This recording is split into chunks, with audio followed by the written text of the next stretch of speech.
So we talk about the importance of organic gardening. You were not always an organic gardener until you had an aha moment in the garden with your son. What was that moment, and how did that transition your thinking to organic gardening? So my son, who's now 35, when he was a toddler, I had cabbage worms really bad.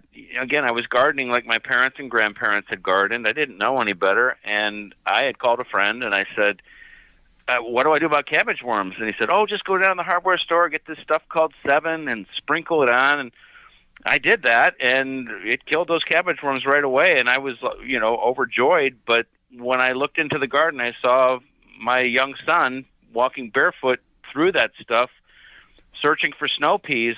That was my epiphany, and I was like, that can't be right.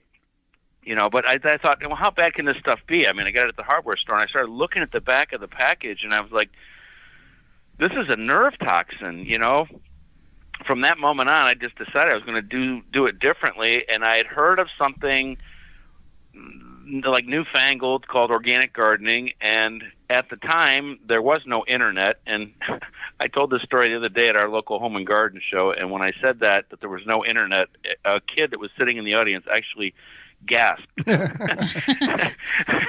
And so I went to the library, read everything I could on organic gardening, and I found out it wasn't newfangled at all. In fact, everybody was an organic gardener before World War II because there were no chemical pesticides, herbicides, or fertilizers. And that really bolstered my confidence because I was afraid that when I stopped using these chemicals that I would be overrun with pests and diseases, but it didn't work out that way.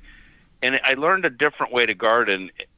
When I applied that broad spectrum pesticide on there, I accomplished what I wanted to accomplish. I killed the bad bug, but at the time I didn't know to look at a bigger picture where I was killing all the good bugs and I was killing my soil life down below.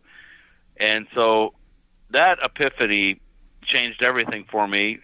And since that day, I've never used chemicals in the garden. And to tell you the truth, my garden kind of takes care of itself because I'm always working hard on the soil. And so I don't have that many problems. I don't even use many organic products in the garden except maybe sometimes a biological fungicide, and that's rare.